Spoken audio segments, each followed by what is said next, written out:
Here in Tassie, the mornings are getting cooler and the days are getting shorter. And I'm starting to crave some comfort food. A warm bowl of hearty soup. Store-bought soup doesn't compare to homemade. And store-bought veggies don't compare to homegrown. Homemade soup with homegrown veggies, I'm aiming for perfection here.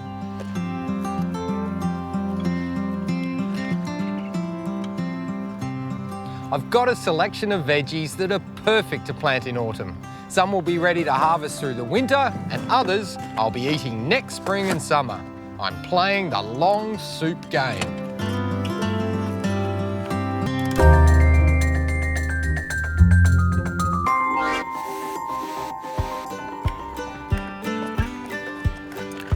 Subterranean soup staples like garlic and carrot like a light, uncompacted soil.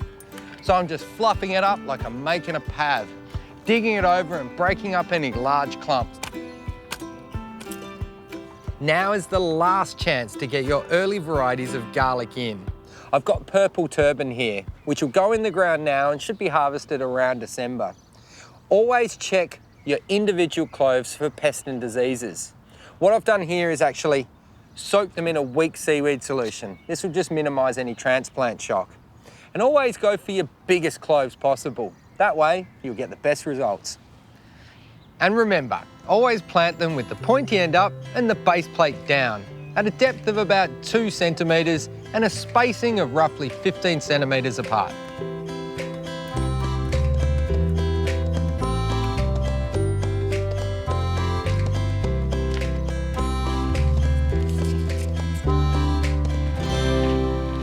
The next crop I'm putting in is spring onions. Here in the cool climate of Tassie, you can plant these guys pretty much 10 months of the year. You can come along and harvest the tops and leave the base about 3 centimetres from the ground. And that way, they can reshoot and they'll keep feeding you. And these guys will be my substitute allium till the garlic gets up and is ready to put in a soup. The next crop I'm going to put in is carrots. You know when you go to the nursery to buy a bag of seed, you take it home, open it up, and you find this? Well, this is seed tape. Seeds are already embedded in the paper and they're spaced, so there's no need for thinning. I just like to get a little stick, spread it out, and then stake them on the other side with another little stick. Now, I'm not gonna feed any part of this bed where the carrots are going. One of the biggest problems people have with growing carrots is they fertilise. Carrots are deep-rooted. They're able to forage for their own food deep down in the soil profile. And because they're a taproot, you need a fluffy soil, not just on top, but quite deep. Because that root, if it finds any resistance on the way down, will tend to fork and you'll get rude carrots. Just give it a really fine layer of soil over the top. My soup's gonna need some protein, and that's gonna come in the form of sweet, juicy broad beans. Now, I've soaked these seed overnight just to soften that plug up. It'll just aid in germination.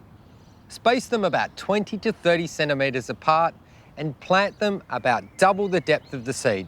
The great thing about broad beans is they love to grow over the winter. And then come the spring, you'll start to get flowers, and then as soon as it's warm enough for the bees to come out, you'll get pollination and pods. But you don't have to wait that long before you get a feed off them. The leaves are edible and they can be harvested all through the winter. And the flowers taste just like peas, so they're a great garnish to the top of any soup. One ingredient I really love to add to a hearty winter soup is leafy greens. I've got some perpetual spinach here. Funnily enough, it's not spinach. It's got nothing to do with spinach. It's actually a chard, or related to silver beet. It'll produce for a long period. It'll keep me fed over the autumn, through the winter, and well into the spring. Being a leafy green, I want to give it a lot of nitrogen, so I'll be regularly feeding this with liquid fish emulsion.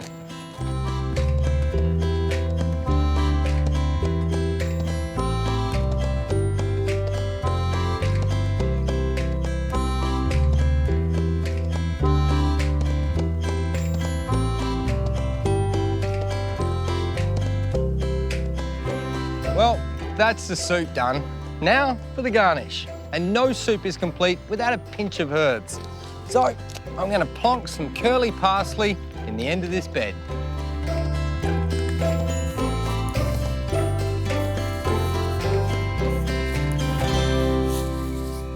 I'm just going to mulch everything bar the carrots with a thin layer of straw.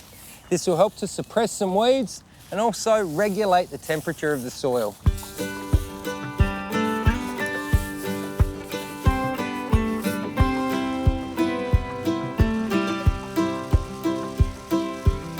If you're planting carrots by seed tape, make sure that you water them in well to break the paper down. Well, that's step one of my winter dinner prep done. Now, considering it's going to take a couple of months to get these beauties out of the ground and into the stock pot, you better get planting now. Lucky for me though, the patch has got a few crops to keep me going. Bon appetit.